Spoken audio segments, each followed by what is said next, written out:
नमस्कार। मैं इंद्रजीत यादव, सहायक आचार्य हिंदी, राजकीय महाविद्यालय बहरोड। आज हम बी पाठ तृतीय वर्ष के प्रथम प्रश्न पत्र में शामिल मैथिलीशरण गुप्त द्वारा रचित साकेत महाकाव्य के नवम सर्ग से ली गई कुछ पंक्तियों की व्याख्या करेंगे। मैथिलीशरण गुप्त बी पाठ प्रथम तृतीय वर्ष की प्रथम प्रश्न पत्र में द्वितीय स्थान पर शामिल किए गए कवि हैं। मैथिलीशरण गुप्त मुख्य रूप से द्विवेदी काल के विशिष्ट व्यक्तित्व के रूप में जाने जाते हैं, जिनका जन्म 1886 में चिरगांव जिला झांसी में हुआ था और देहावसान 1964 में हुआ। गुप्त जी को राष्ट्र कवि का विशेषण प्राप्त है। गुप्त जी जिस समय कविताएं लिख रहे थे, वो दौर राष्ट्रीय चेतना का था। राष्ट्रीय पटल पर स्वतंत्रता आंदोलन का आगाज हो चुका था। गुप्त जी और उनके समानांतर ही माखनलाल चतुर्वेदी जी, इनकी कविताओं में राष्ट्रीयता का स्वर मुखर रूप में अभिव्यक्त हुआ है। गुप्त जी की जो रचना भारत भारती है, वह विशेष रूप से साहित्यिक जगत में राष्ट्रीय चेतना के लिए जानी जाती है। अपने देश, धरती और आत्मसम्मान, आत्मगौरव और स्वाभिमान की जो अभिव्यक्ति भारत भारती में देखने को मिलती है, वो अन्यत्र दुर्लभ है। गुप्त जी ने अनेकों खंडकाव्य लिखे और साकेत जैसे महाकाव्य की रचना की। साकेत की रचना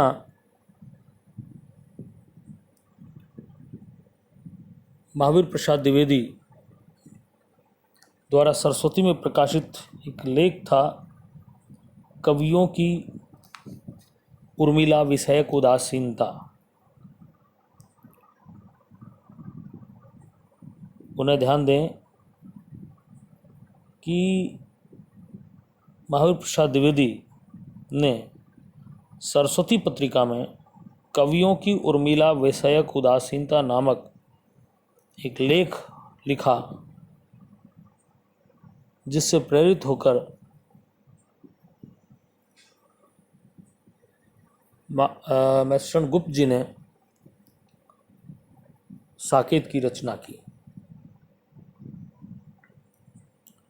साकेत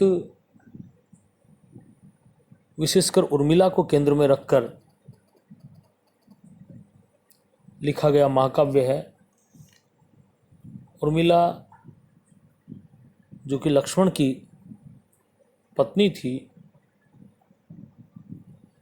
वो इसका केंद्रित नेतृत्व है, केंद्रीय व्यक्तित्व है।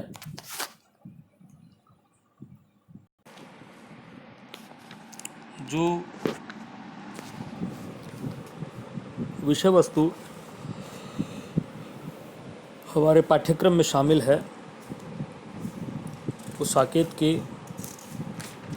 नवम सर्ग से ली गई है, जिसमें उर्मिला कि विरह वेदना, उसके वेदना व्यथित मन की विभिन्न मनोदशाओं का वर्णन कवि ने इस सर्ग में किया है। वेद ने तू भी भली बनी। प्रथम पद है, पाई मैंने आज तुझी में अपनी चाह घनी, नई किरण छोड़ी है तूने, तू है हीर कनी, सजग रहूं मैं साल हृदय में, ओ प्रिय विसिख अनी, ठंडी होगी देह न मेरी, रहे द्रगम्बुसनी, तू ही उसे उष्ण रखेगी मेरी तपन मनी, आ अभाव की एक आत्मजे और अदृष्ट जनी, तेरी ही छाती है सचमुच उपमो चित स्तनी, अरी वियोग समाधि अनोखी, तू क्या ठीक ठनी, अपने को प्रिय को जगती को देखूं खिंची तनी, मनसा मानिक मुझे मिला है तुझ में उपल खनी, तुझे तभी छोड़ूं जब सजनी, पाऊं प्राण धनी। कि यहाँ विरह वेदना से अपना अनन्य संबंध बताती हुई उर्मिला कहती है कि वेदने तू भी भली बनी। तू भी भली बनी यानी कि मेरी अच्छी सहचरी बन गई है, मेरी साथ रहने वाली बन गई है। तेरा और मेरा संबंध है वो अनन्य संबंध बन गया है। वेदने तू भी भली बनी कि हे वेदना, हे पीड़ा, इस वियोग काल में, विरह काल में तू मेरी अच्छी सहचरी बन गई। भली बने मेरी सहचरी बन जाना, मेरे साथ साथ चलना, यानी कि मुझे निरंतर तेरा साहचर्य मिल रहा है। ये बात उर्मिला वेदना से कह रही है। पाई मैंने आज तुझ में अपनी चाह गनी, और आज मैंने तुझ में ही अपनी जो घनी चाह है, जो इच्छा है, वो तुझी में पाई है। चाह गनी का मतलब कामना, कि मेरी कामना तुझी से जुड़ी हुई, अर्थात विरह वेदना का जो समापन है वो मिलन में होगा। तो वेदना में ही मेरी कामना भी निहित है, उस पीड़ा में मेरी कामना भी निहित है। विरह वेदना से ही प्रियतम की प्राप्ति की अभिलाषा है, इच्छा है, और वो और ज़्यादा बढ़ रही है ना। चाह गनी का मतलब ज़्यादा हो जाना, वो इच्छा, वो कामना, जो चाह है, वो चाह कौन सी है? अपने प्रियतम से मिलने की। कि पाई मैंने आज तुझी में, कि तेरे अंदर ही पाई है। इस विरह वेदना के कारण ही मेरे अंतर मन में अपने प्रियतम से मिलने की जो चाह है वो बहुत ज़्यादा बढ़ गई है। नई किरण छोड़ी है तूने, तू वह हीरकनी। नई किरण छोड़ी है कि वेदना, तूने एक नई किरण छोड़ी है, जिससे कि मेरी किरण छोड़ना का, किरण का मतलब प्रकाश होता है, आलोक होता है। हीरकनी का ना, हीरे का जो टुकड़ा होता है उसका जो आलोक है, जो आभा है, जो सौंदर्य है, वो मेरे मन में जो अंधकार छाया हुआ था उस सब को समाप्त करने वाली है। यानी कि विरह वेदना की जो परिणति है अंततः संयोग में होती है, ऐसा उर्मिला कहना चाहती है। तो इसलिए कह रही कि नई किरण छोड़ी है तूने, नई किरण, नया आलोक लेकर आई है तूने। एक मेरे जीवन में एक नई किरण का काम किया है कि जिससे कि उस किरण से मेरे निराशा रूपी जो अंधकार है वो धीरे धीरे छटने लगा। हीर कनी को ना, हीरे की कनी के समान, हीरे के टुकड़े के समान, हीरे की कनी के समक्ष जो है तू मेरे जीवन में एक नई किरण के रूप में उपस्थित हुई है। सजग रहूँ मैं साल हृदय में, ओ प्रिय विसिखनी। सजग रहूँ मैं, और तेरे कारण ही, तेरे से ही मैं और ज़्यादा सजग बन गई हूँ। सजग रहूँ मैं साल हृदय में, साल हृदय में, हृदय में पीड़ा, सालना, पीड़ा प्रदान करना, हृदय में। ओ प्रिय विसिख हनी, विसिख हनी, विसिख का मतलब होता है बाण, हनी का मतलब होता है नोक। कि तू मेरे हृदय में बाण की नोक के समान सालती रहती है, अर्थात जिसके कारण मेरे हृदय में या मेरे मन में अपने प्रियतम से मिलने की चाह है वो और अधिक बढ़ जाती है। सालने के कारण उससे मिलने की इच्छा और बढ़ जाती है। ठंडी होगी देह न मेरी, और तेरे कारण, विरह के कारण, अतिशय वेदना संताप के कारण मेरी देह ठंडी नहीं हो सकती, कि ठंडी होगी देह न मेरी, कि मेरा शरीर ठंडा नहीं हो सकता, विरह ताप के कारण मुझे शीतलता प्राप्त नहीं हो सकती। अर्थात कहने का मतलब है कि मेरी हृदयगत वेदना कभी समाप्त नहीं हो सकती। ठंडी होगी देह न मेरी, यानी कि मेरी वेदना कभी समाप्त नहीं होगी। रहे दृगम्बु, रहे दृगम्बु, दृगम्बु का मतलब होता है दृग, दृग का मतलब नेत्र, अम्बु का मतलब पानी, सनी, कि मेरे जो दोनों नेत्र हैं वो निरंतर अश्रुपात करते रहते हैं विरह वेदना के कारण।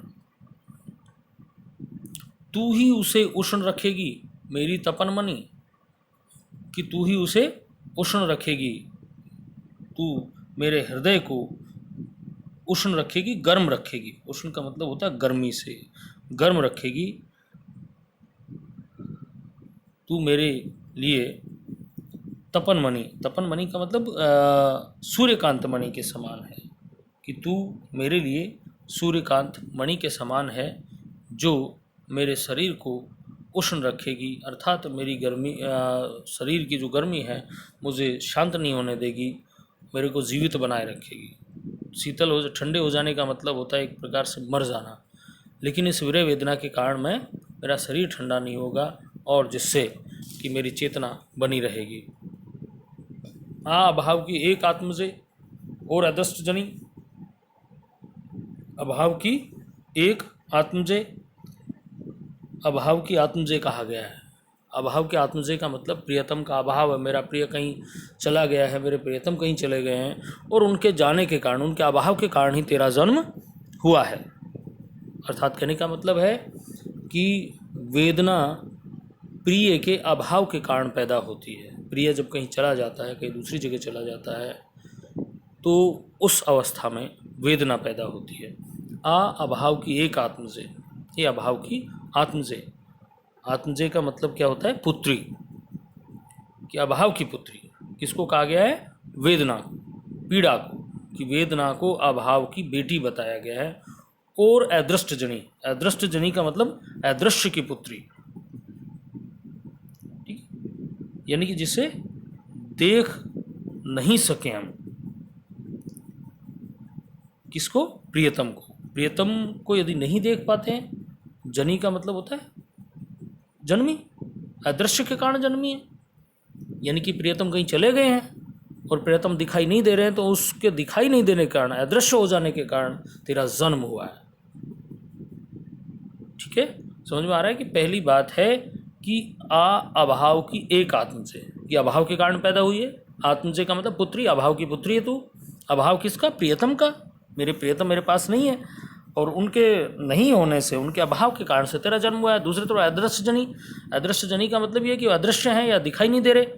जब कोई प्रिय व्यक्ति दिखाई नहीं देता है तो वेदना अपने आप बढ़ती है, वेदना जन्म लेती है। तेरी ही छाती है सचमुच उपमो चित्तस्तनी, ये तेरी ही छाती है, अर्थात तेरी छाती बड़ी विस्तृत है, कि इस कारण तेरी छाती ही वास्तविक रूप में स्तनों की उपमा देने योग्य। उपमोचित स्तनी, स्तनी का मतलब स्तन, स्तनधारी, स्तनधारी उपमा के योग्य है तू। अरि वियोग समाधि, अरि वियोग समाधि, कि वियोग की समाधि के कारण उत्पन्न वेदना है, अनोखी है तू, बड़ी विचित्र है। तू क्या ठीक ठनी, कि तू ठीक ठाक बनी ठनी सी लगती है, अच्छी तरह बनी ठनी सी लगती है। अपने को प्रिय को जगती को देखूं खिंचितनी, कि उस दशा में विरह व्यथित वेदना के कारण, अति बेचैन रहने के कारण मैं अपने आप को देखती हूँ, खिंची तनी सी देखती हूँ। अपने को प्रिय को, अपने आप को, अपने प्रियतम को, अपने को प्रिय को, जगती को, पूरे संसार को देखूं खिंची तनी, कि खिंची तनी सी मैं सब चीज़ों को देखती रहती हूँ, अर्थात मैं बहुत ज़्यादा बेचैन रहती हूँ, हर चीज़ को बेचैनी से देखती हूँ। मनसा मानिक मुझे मिला है तुझमें उपलखनी, उपलखनी का मतलब होता है पत्थर की खान, पत्थर की खान, कि पत्थर की खान से मानो मुझे मनसा मानिक मिला है, कि तुझमें उपलखनी। यहाँ उपमा दी गई है, उपलखनी किसको? वेदना को। उपमा अलंकार का प्रयोग यहाँ हुआ है, व्यवहार यहाँ हुआ है, कि कह रही मनसा मानिक मुझे मिला है तुझमें उपलखनी, तुझमें, तेरे में उपलखनी, पत्थर की खान में मनसा माणिक मुझे मिला है कि मन रूपी जो माणिक्य है वो मुझे तुझमें, निर्मल जो माणिक्य है वो मुझे तुझमें मिला है।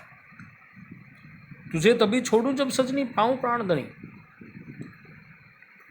और तुझे तभी छोड़ा जा सकता है, अर्थात तेरे से मुक्ति तभी मिल सकती है जब मेरा मिलन मेरे प्रियतम से हो जाएगा।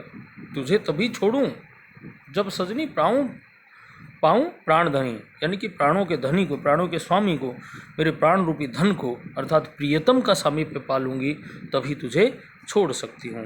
तो यहाँ विरहिणी जो उर्मिला है उसके वेदना व्यथित विभिन्न भावों का वर्णन यहाँ किया गया है। उद्दीपनकारी जो रूप है वो इसमें बतलाया गया है। विरह संग अभिसार भी दूसरा पद है कि जहाँ उर्मिला को अत्यंत वेदना सता रही है, विरह व्यथा सता रही है, तो वहाँ सब कुछ उड़ा मिला सा लग रहा है उसे। विरह संग अभिसार भी कि मैं मेरे प्रियतम के साथ अभिसार की लालसा पूरी करना चाहती हूँ। वेदना भी है और मिलने की इच्छा भी है।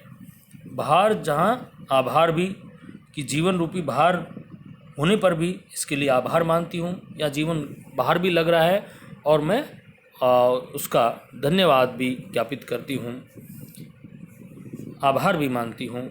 मैं पिंजड़े में पड़ी हूँ किंतु खुला द्वार भी, कि मैं घर रूपी पिंजड़े में पड़ी हूँ फिर भी इसका द्वार खुला हुआ है। काल कठिन क्यों न हो किंतु मेरे लिए उदार भी, कि भले ये समय कठिन क्यों ना हो, मुश्किल दौर क्यों ना हो, क्योंकि विरह जो काल होता है बहुत ज़्यादा कठिन होता है, दुष्कर होता है, लेकिन फिर भी मेरे लिए उदार भी बना हुआ है। मेरा जीवन भी जो है चल रहा है। कि जहाँ विरह ने गार दिया है किया वहाँ उपकार भी। जहाँ विरह ने गार दिया का मतलब गला दिया, कि विरह वेदना के कारण, तेज के कारण एक प्रकार से मुझे गला दिया है, मार दिया है, व्यथित कर दिया है, घायल कर दिया है। किया वहाँ उपकार भी, लेकिन वहीं उपकार भी किया है, अर्थात भगवान प्रियतम की जो स्मृति है वो निरंतर मुझ में बनी रहती है, मुझ पर उपकार है इसका, विरह का। विरह ने गार दिया, गला दिया है, लेकिन साथ साथ उपकार भी किया है कि प्रिय की जो याद है वो हमेशा बनी रहती है। सुधबुध हरली किंतु दिया है काल ज्ञान विचार भी।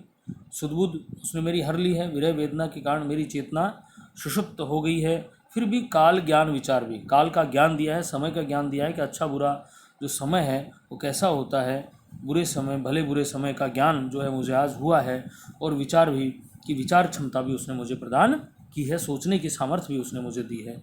जना दिया उसने मुझको जनजीवन है भार भी, जना देना, समझा देना, बता देना, कि उसने मुझे बता भी दिया है, जना दिया है उसने मुझको, जनजीवन है भार भी, कि उसने बता दिया है कि जनजीवन जो है वो भार भी है, और मरण है वह बन जाता है कभी ही का हार भी, और जो मरण भी कभी कभी विरह वेदना के कारण मरण भी कभी कभी हृदय का हार अर्थात अतिशय प्रिय बन जाता है, बहुत ज़्यादा प्रिय हो जाता है। यानी कि मरना भी कभी कभी अच्छा लगता है। जाना मैंने इस सुर में थी ज्वाला भी जलधार भी, और इस विरह वेदना के कारण ही मैं जान सकी हूँ कि हृदय में संताप की ज्वाला भी है, उर में थी ज्वाला, कि विरह वेदना की ज्वाला भी है, तो प्रेम, दया, आत्मीयता रूपी जलधारा भी इसमें प्रवाहित होती है, कि प्रिय के प्रति प्रेम है, उसके प्रति आत्मीयता का भाव है, ऐसे भाव भी इसमें अंतर्मन में रहते हैं। प्रिय ही नहीं यहाँ मैं भी थी एक संसार भी, और इस वेदना में संसार में के लिए बारे में कहती है उर्मिला कि यहाँ केवल प्रिय ही नहीं थे, मैं खुद भी थी, अर्थात प्रियतम की मधुर स्मरण भी यहाँ बना रहा, और मेरी आत्मानुभूति भी अपना अस्तित्व बनाए रखती है, और मेरा पूरा एक संसार मानो मेरे साथ उपस्थित रहा था। इस पद में विरह वेदना और व्याकुलता को बढ़ाने वाली बातें और विरोधात्मक स्तुतियों का संगम यहाँ बताया गया है और इसके माध्यम से उर्मिला की विरह वेदना को